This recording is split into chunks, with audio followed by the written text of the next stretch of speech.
S Suresh BJP നേതാവ് telephone ലൈനുണ്ട്. Suresh, Kadakampally സുരേന്ദ്രനെതിരെ സംസ്ഥാന സെക്രട്ടേറിയറ്റിൽ വിമർശനം, റിപ്പോർട്ട് സംസ്ഥാന സമിതിയിൽ സമർപ്പിച്ചു കഴിഞ്ഞു. കോർപ്പറേഷനെയും പൊതുമരാമത്ത് വകുപ്പിനെയും ഒക്കെ നാണം കെടുത്തി എന്നാണ് മുതിർന്ന നേതാവിന്റെ ഭാഗത്ത് നിന്ന്. അങ്ങനെ ഉണ്ടാവരുത് എന്നാണ്. എങ്ങനെ കാണണം കടകംപള്ളിക്കെതിരെയുള്ള പാർട്ടി വിമർശനത്തെ? തമ്പ്രാനെയും കൊച്ചു തമ്പ്രാനെയും വിമർശിക്കാൻ ആർക്കും അധികാരമില്ല എന്ന CPM-ന്റെ പുതിയ മാടമ്പിത്തരത്തിന്റെ പ്രത്യക്ഷ ഉദാഹരണമാണ് ഇപ്പോൾ കടകംപള്ളിക്കെതിരായിട്ട് വന്നിരിക്കുന്ന നിലപാടെന്ന് ആദ്യം പറയാൻ ഞാൻ ആഗ്രഹിക്കുന്നു. രണ്ടാമത്, ഇവിടെ കേരളത്തിലെ റോഡുകളുടെ ശോച്യാവസ്ഥ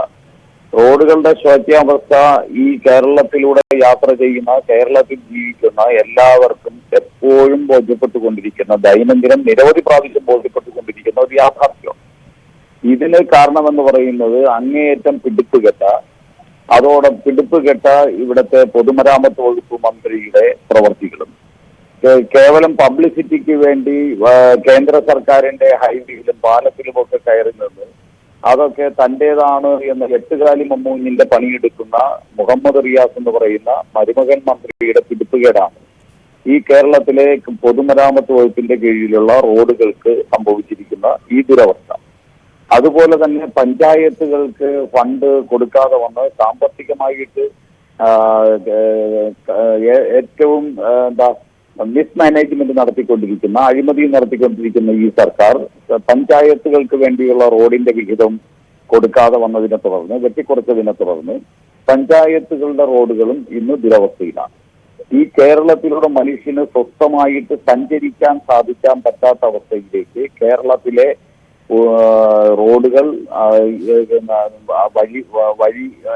മനുഷ്യന് സഞ്ചാരയോഗ്യമല്ലാത്ത രീതിയിലേക്ക് മാറ്റപ്പെട്ടിരിക്കുന്നതിന് കാരണം ഈ സർക്കാരിന്റെ പിടിപ്പുകേടാണ്, മുഹമ്മദ് റിയാസിന്റെ പിടിപ്പുകേടാണ്. അതിനി ഇതൊക്കെ കടകംപള്ളി തന്നെ പറയണമെന്ന് നിർബന്ധമില്ല. ഈ കേരളത്തിലെ ഓരോരുത്തർക്കും ബോധ്യം വരുന്ന കാര്യമാണ്.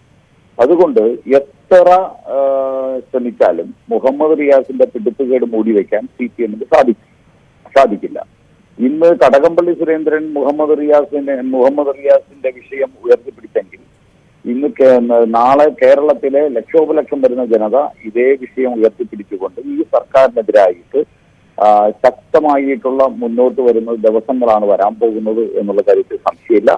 കടകംപള്ളി സുരേന്ദ്രൻ ഇന്ന് അനുഭവിക്കുന്ന വിഷയം ഇവിടെ ഈ തമ്പ്രാൻ പിണറായി വിജയനും അതോടൊപ്പം തന്നെ കൊച്ചു തമ്പ്രാനായിട്ടുള്ള മുഹമ്മദ് റിയാസിനുമെതിരെ ഈ പാർട്ടിയിൽ യെച്ചൂരിക്ക് പോലും പ്രതികരിക്കാൻ സാധിക്കില്ല. അങ്ങനെയുള്ള ഒരു സാഹചര്യത്തിൽ കടകംപള്ളി സുരേന്ദ്രൻ കാണിച്ചത് അതിസാഹസമായി പോയി. കടകംപള്ളി സുരേന്ദ്രന് സ്വാഭാവികമായിട്ട് ഇനി പാർട്ടിയിൽ നിന്ന് പുറത്താക്കപ്പെട്ടാൽ പോലും സംശയിക്കേണ്ട ആവശ്യമൊന്നുമില്ല.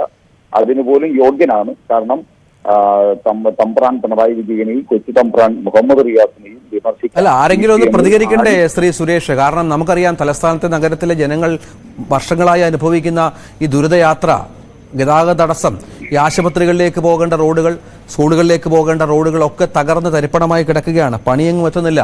കടകംപള്ളി അഭിനന്ദിക്കുകയോട് വേണ്ടേ ആ പ്രതികരണത്തിൽ?